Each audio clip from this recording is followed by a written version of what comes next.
welcome to this edition of Joy in Our Town. I'm Ann Farrell-Tatey, your host, and I am so excited that in the studio today I have Dee Oliver. Dee not only is a dear friend, she's an author, she's a funeral director, she's a mother, and also she found herself at a relatively young age a widow. And we are going to be talking about finding triumph over tragedy. So thank you so much for being here, Dee. Well, thank you for having me, Ann Farrell. This is great. Well, and I'm so excited because I do know your story and kind of lived it with you, and I appreciate so much your being transparent and sharing your story because it really will help people. And so I do want to get into the night that Johnny died, and because that really was a game changer for your whole life. But before we do that, let's go back and talk about sort of your relationship with Johnny and how you got together. You guys were married and worked side by side in the funeral business for over 20 years. Right.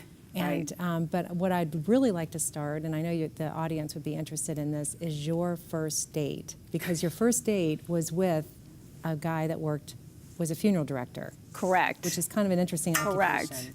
So Johnny was a blind date originally, and the first blind date we had, I wasn't really interested in him. He was 15 years my senior.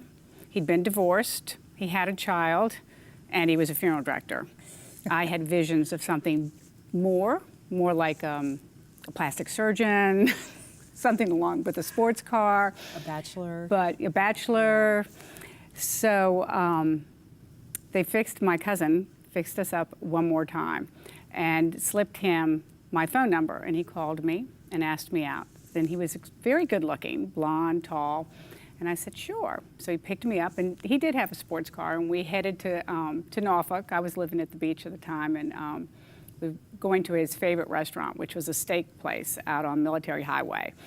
And in that day, of course, now we have cell phones. Right. But back then we didn't have cell phones, we had pagers. And his pager went off, which was new to me, because I really didn't know anything about funeral directors. And he said, I need to stop at the convenience store to make a phone call, because we were using payphones back then, if you remember. Oh, yeah. And so he did, he came back in and he goes, look, I really want to go out with you. I don't want to mess this date up, but I'm on call tonight, which I thought, okay, again, something I didn't know anything about. And do you mind if you go with me out on this call, we'll continue the date? And I said, sure. I was trying to be really cool about everything. So we head into Norfolk to the funeral home, which then I find out that he actually lived in, which wasn't so cool. And we have to switch cars. So he runs in like Superman, changes out of his blue blazer and khaki pants, and puts on a dark pinstripe suit. Oh my goodness. Puts me in the removal wagon, which is a black station wagon, and off we go into the night. And the next thing I know, I'm sitting in the car and waiting, and I do notice a van pulls up next to us, and two other men dressed like Johnny go into the house, and they all come back out. I'm really not paying too much attention to anything, and all of a sudden I'm sitting in the front seat, and I hear this, the whole car just goes boom, boom, boom, boom. I was like, oh my gosh, and he slides in, handsome as ever, grins at me, and I realize between us now is this cot with a white sheet on it. Oh my goodness. And he says, and I said, oh my, what is that? He says, well, that's Mrs. So-and-so. And I said, is she going with us to dinner? And he said, no. We're going to drop her off. We're going to drop her off. And that was the start of Oh my gosh. 23 years of a wonderful marriage, actually. Well, and that's the thing, like so once you got over that, and that's definitely a memorable first date, you end up marrying him, and then you two worked pretty much side by side the whole 20 years of your marriage. What was that like? That was, by default, was one of those things that was not my intent. Certainly wasn't what I went to college for. But I realized that in that job, it is a 7-day-a-week, literally 24 hours a day. The only day we're closed is Thanksgiving. Wow. Because that's a federal holiday. Yeah. And so business goes on every single day. And as a young bride, he was gone all the time. Oh, they pulled call all the time, and because it was his family's company, he waited on the majority with his brothers and his dad, the families. They were on every funeral. And as the years went on and we lost some family members of his, and he was more prominent in the business,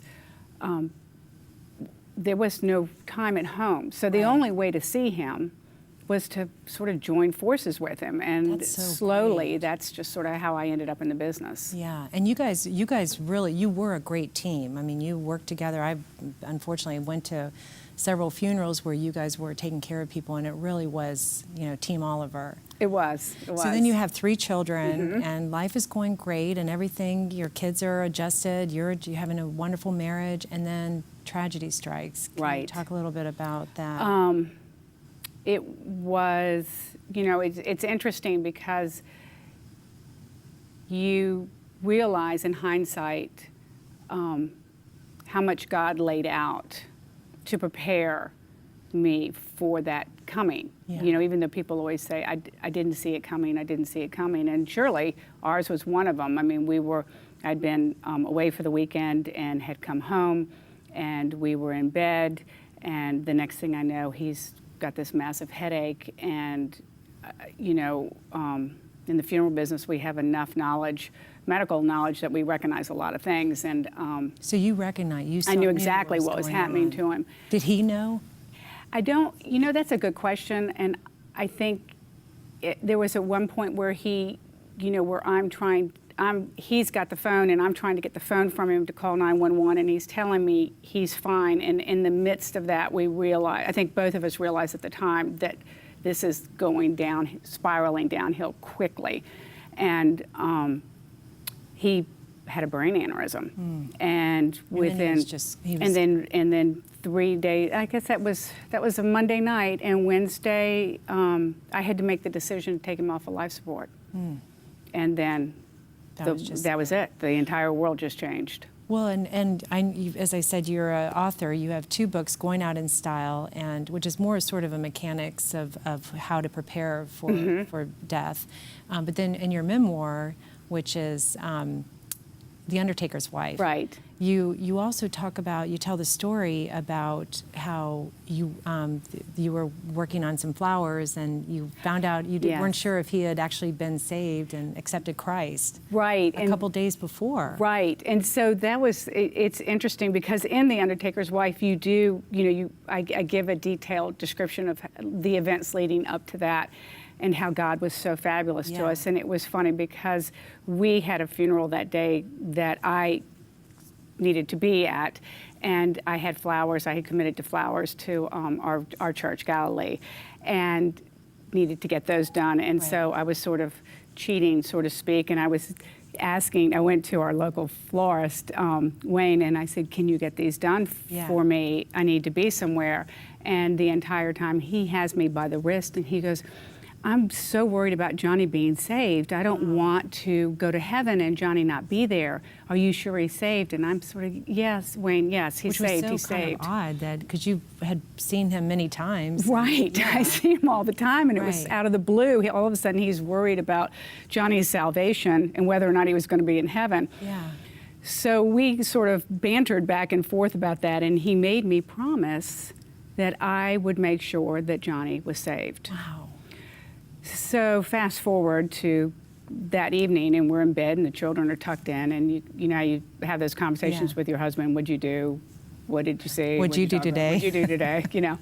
And I said, the strangest thing, Wayne is having a hissy fit that you are saved. And Johnny looked at me and goes, oh, I'm saved. I'm saved. I said, no, I really promised him that I would make sure that you had accepted, Jesus Christ into your heart. He's just really concerned that you're not going to be in heaven with him up there.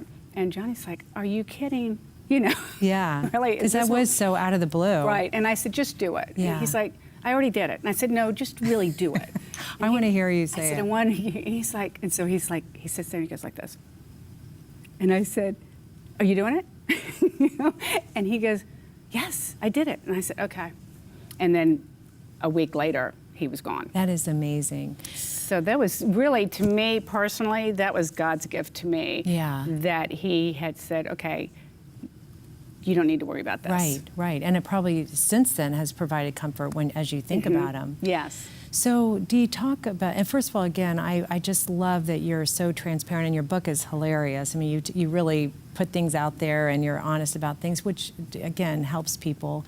But talk a little bit about you had this life-changing situation. Your 3 girls were young, and then how did you go about just picking up the pieces and moving on?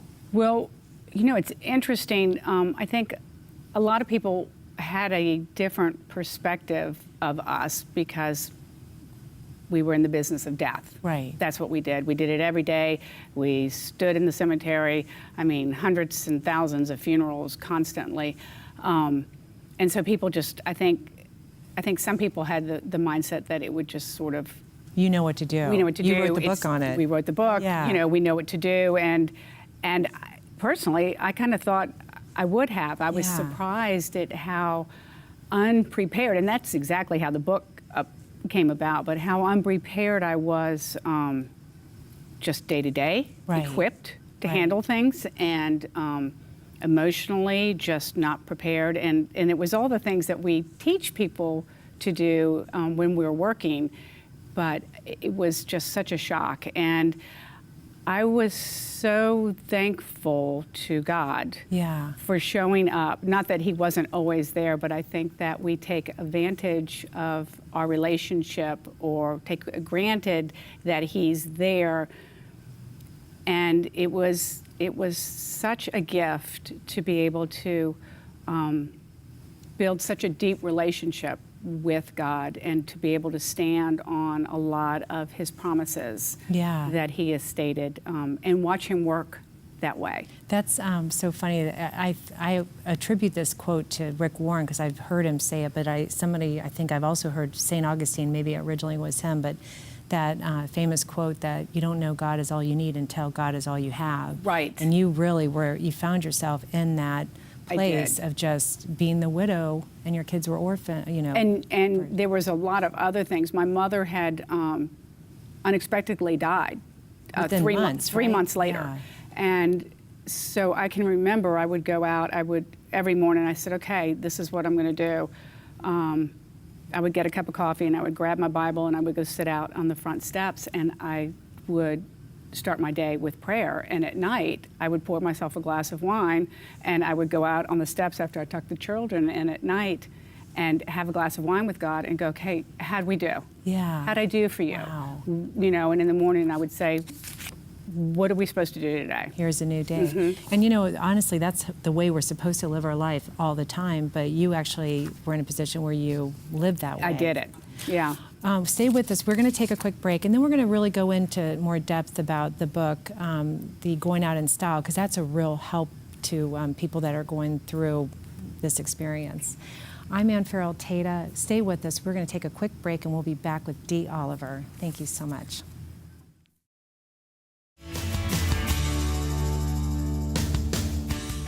Hello, welcome back to this edition of Joy in Our Town. I'm Ann Farrell Tata, your host, and we're going to continue our conversation with Dee Oliver. Dee is an author, she's a funeral director, she's a mother, and she also was a widow at a young age. And we're going to continue our conversation about how she found triumph over the tragedy. So thanks for staying with us, Dee. Thank you. So I want to continue our conversation, and before we go any farther, though, I do want to say that the end of this story is you recently have remarried. Yes. And so God has really provided. Not only did He take care of your children and you in the in-between, but then He also brought a new man into your life, and we'll talk about him a little later. But after this devastating experience that you faced with losing your husband, 3 small children, and as you started to pick up the pieces, you found that even though you worked in the business, you really were unprepared. And that sort of motivated you to take good notes as you were finding out what you need, and then you wrote Going Out in Style. Right. And Right. at the same time, you started mortuary school. Yes. So talk a little bit about how all that came about. Well, it was, you know, it's interesting, and again, I just said, you know, God's just been so great. I mean,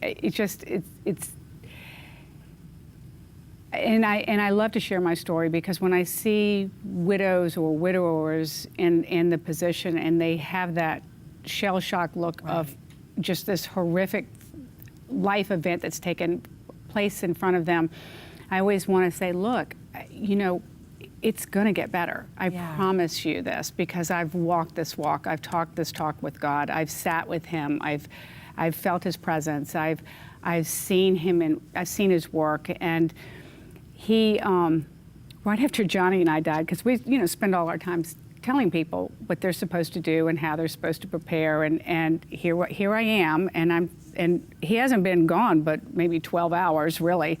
And in the funeral world, that's a long time for us, because we have all this stuff we do. And I realized that we didn't have any cemetery property. I owned, at the time, we owned 40 acres of a cemetery property in Suffolk, and I owned probably 20 other plots, but nothing that we had ever discussed. Right. Or where we wanted to have our final resting place. And so that's when it dawned on me that everything that we want people to do in preparing for the inevitable of death, neither he nor I had done. Our wills weren't updated, nothing was done. And it wasn't because you were afraid to talk about it. No, we talked about it all the time. Right, because that's what's interesting. A lot of people don't do that because they don't really want to talk about it. You had no trouble talking about it, but you didn't do that just because you were living life. No, and you were busy. One of my biggest pet peeves is people come in and they're like, they have to write the obituary. Yeah. Well, most people think, it's really funny, because when I talk to people about this, I said, you will not die if you write your obituary, because it's like a superstition. The people think if I write it, time's up. Yeah. And we had not done that. And I said, what on earth? So I started taking notes. Notes just not on death and things you needed to prepare yourself for, but notes on things that I realized that Johnny and I hadn't done. I had no clue who handled our mortgage. Oh, yeah. I had no clue who I was supposed to call when the air conditioner broke. You guys had sort of traditional roles. Like exactly. He handled the blue jobs, and you handled the pink jobs. Yeah, so which is whatever referred to them. And so all of a sudden, I have no knowledge of the blue jobs. Right.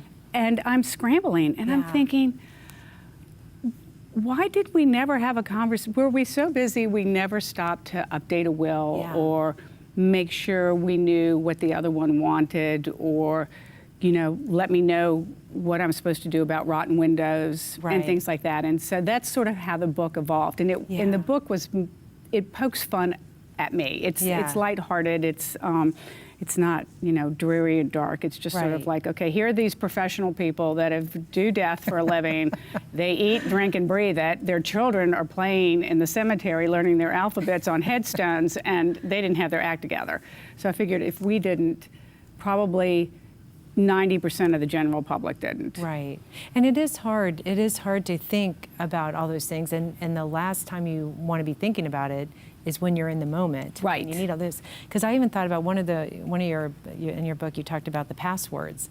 You know, and it's like he had his passwords, you have yours, and not that you would not share it, but it wouldn't occur to you to share passwords. So you couldn't get into certain accounts, right? Because you didn't have his passwords. I had to Verizon, and actually Verizon has moved with me into my new marriage. John Oliver now has joined Boyd and I, because I can't seem to disconnect Verizon from Johnny or me, and now Boyd is just in a triangle with us. And so they all think that Johnny's at work when they service our new phone at our new address. Oh my gosh, that's so funny. Yeah. So can you tell us a little bit, like some of the most important things? Like the mortgage would be up there. I think that passwords to your bank accounts would be up there. Passwords. I think making sure you have a will and updating them. Yeah. Because that's another thing, keeping it updated. Because you have more children, you may have done it before. You add one child. You add more property. You add more property, right. Brokers, banks that you do business with, bank accounts. What else did writing obituaries? Talking about funeral homes, talking about whether you want an in-ground burial, whether you want to be cremated. Yeah. Because the husband and wife may have different feelings about that. Different feelings about that, and. I guess there's, you know, I have so much information on it, and it's interesting because I think some people always think, I had a couple that called me and they were having problems and they were at a funeral home and they were not happy where they were. And I said, so leave. Yeah. And they said, well, no, you can't do that. And I said, sure you can. Yeah. I said, as long as grandmother's not in the hearse running to the, running out to the cemetery and you have a procession of people behind you, you can go. Yeah. And I said, I don't think most people realize that No, they are don't. in a position that if, and that's the important thing about funeral homes in general, whomever you deal with, they want you to be happy. Oh, yeah. As happy as you can possibly be in the circumstances in which you're in. And if they can't please you in what they want, then they will make the accommodations to transfer your loved one to another funeral home, Wow. settle the bill, and take care of it. And wow. And that does happen. it happens, but most people don't realize they can do that. Well, and also because there is price differences, I guess. There are. This Yeah. sounds so crass, but No. should you shop around Well, and find out? You should, because I guess if you like the relative, then you're willing to pay a little more. But Well, this is good to know. that was like one of the things I used to always joke about. I said people spend more time pricing out a TV than they do a funeral. Yeah. And funerals are expensive. Right. I mean, they just are. Yeah. And they are for good reason. Just like Yeah. open heart surgery is expensive. Right. It's a good reason. But by law, they have price lists. And so Yeah. you can go to every funeral home in town and just say, can I have see your price can I have list?" your price list? And they'll give it to you, and they'll give you a tour, and they'll talk to you about different options. And people spend more time buying a TV for $500, and at the last minute, at the worst moment of their entire life, they are making a decision based out of nowhere. Right. Wait, okay, so when you went to mortuary school, which until I met you, I didn't even know they had such a thing. Yeah, it's a big deal. When you went there, the fact that you had been through all the things you had been through, did that help you? Because you probably brought a perspective Well, that it helped me realize how old I was. Go back to it was all school. young. Yeah. I was like, oh. Oh my goodness. So people go right out of college, or do they go in place of college? I think they go in place of college. Oh yeah, because it is a. And some people go, and the law is different from state to state. Some Yeah. states require you to have an undergrad degree before you go to mortuary school. What were some of your classes? I hate to deviate, but I think it's so funny. It's good. We had, we had makeup and hair, which is always good to know. Wow. Could you use that with alive people? Yes. We have makeup and hair. We had microbiology, organic chemistry, pathology. We have to know about all of the diseases. Oh, yeah. Because you also can embalm, too. I can embalm. Right, and that's yeah. extra training. Yeah, we have basically some plastic surgery, Yeah. reconstructive You finally got your plastic surgery. surgery? I did, but I can't use. I'm not that good. Yeah. I wouldn't hair hire and me. I'm better. Yeah. Well, and going back just in all seriousness to what you went through, being young, feeling completely scared, as you can imagine, as anyone can imagine, what were the things that were most helpful to you? That when you would run into people or get phone calls from people, what helped you the most?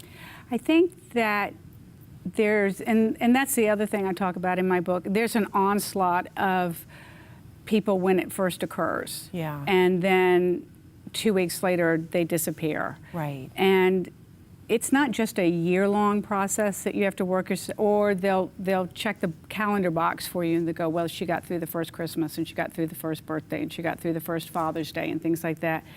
It's really the second and third years that are hard, and the phone call, or just to say, hey, I'm having a dinner party and do you want to come? Or, I'm going to church, you want to sit with me? Yeah.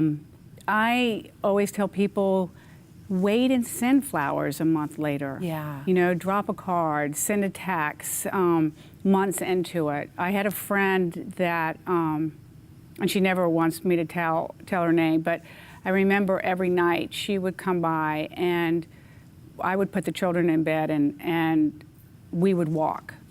We would walk the neighborhood every night.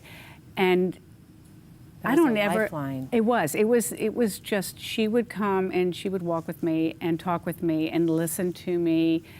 And at that time, it was a free gift she gave me. Yeah. But it was just so wonderful. And I think that, we don't get the opportunity to spend a lot of time, but it was such a God moment to send her in for me.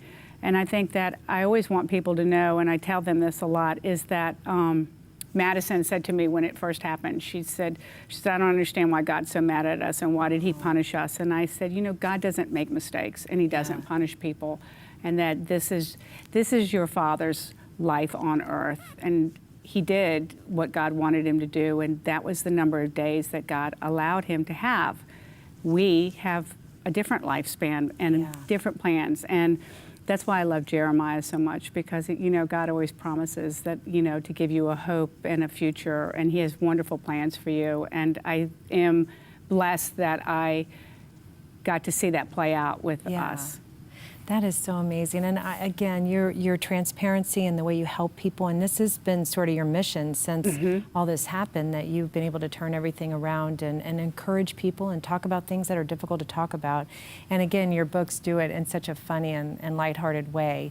Thank you so much. Thank you. Dee. This has been Joy in Our Town, and we've just had the most wonderful conversation with Dee Oliver. Thank you so much for being with us today, and we will see you next time on Joy in Our Town. Thank you so much.